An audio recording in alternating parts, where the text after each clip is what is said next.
The latest method to get rid of glasses is trans-PRK. बहुत सारे methods होते हैं जिनसे चश्मे का नंबर हट सकता है। आपकी आंखों के लिए क्या सही है ये आपका सर्जन डिसाइड करता है। But yes, there is always a preferred procedure. अगर सब कुछ आपकी आंखों में करेक्ट है, अलाइंड है, then there is always a preferred procedure and that in today's time is trans. Hi, I am doctor Anchal Gupta, cataract, refractive and cornea surgeon at Netramai foundation, New Delhi. आज बात करते हैं कि ट्रांस-PRK कौन कौन सी मशीन्स कर सकती हैं। ट्रांस-PRK का मतलब होता है ट्रांस एपिथेलियल मेथड से बिना आपकी कॉर्निया को टच करे, बिना कॉर्निया पे कोई ब्लेड लगाए, बिना कॉर्निया पे कोई इंस्ट्रूमेंट लगाए, हम लोग लेजर की मदद से चश्मे के नंबर को हटा देते हैं। ट्रांस-PRK टिपिकली 3 मशीन कर सकती हैं। वैसे पीटीके पीआरके ऑलमोस्ट हर मशीन कर सकती है, जिसमें कि एपिथेलियम को अलग गो में हटाया जाता है और चश्मे के नंबर को अलग गो में हटाया जाता है। लेकिन ट्रांस-PRK की यूनिक बात यह होती है कि एक ही गो में हम एपिथेलियम और चश्मे के नंबर को हटा देते हैं। जब एक ही गो में प्रोसीजर होता है तो आपकी रिकवरी बहुत अच्छी होती है, क्योंकि 2 अलग अलग जोन नहीं बने।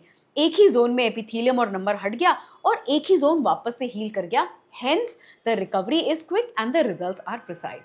Now, world over, typically there are 3 machines which are designed for trans-PRK. The number 1 machine which is industry gold standard for trans-PRK, यानी कि उस मशीन का इजाद और इन्वेंशन हुआ ही ट्रांस-PRK करने के लिए, that is Schwind Amaris. Schwind Amaris is a German technology platform जो कि स्मार्ट पल्स टेक्नोलॉजी से आपके चश्मे के नंबर को हटाती है। Schwind Amaris में खास बात ये होती है कि वो आपकी कॉर्निया का एक डेडिकेटेड कॉर्नियल मैप बनाती है, ऑलमोस्ट 1.5 लाख पॉइंट्स मैप करके, और इसकी जो लेज़र फ्रीक्वेंसी होती है वो फास्टेस्ट होती है।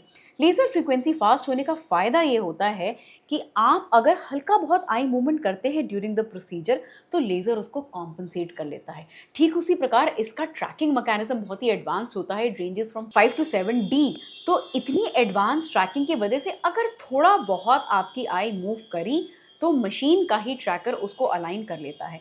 स्मार्ट पल्स टेक्नोलॉजी बिना किसी डेब्रिस के कलेक्ट हुए एब्सोल्युटली स्मूथ कॉन्टोर बनाती है आपकी कॉर्निया के सरफेस पे, और आप ऑलमोस्ट डे 3 से बिल्कुल परफेक्ट देखने लग जाते हो। तो Schwind Amaris is the benchmark gold standard for trans-PRK. The other machine which is a dedicated machine for trans-PRK is IVIS laser suit. IVIS laser suit actually अगर मुझसे पूछे तो ये सबसे ज़्यादा एडवांस प्लेटफॉर्म है, और एक्चुअली ये डिज़ाइन ही ट्रांस एपिथेलियल प्रोसीजर्स के लिए हुआ, that too not for normal कॉर्नियाज।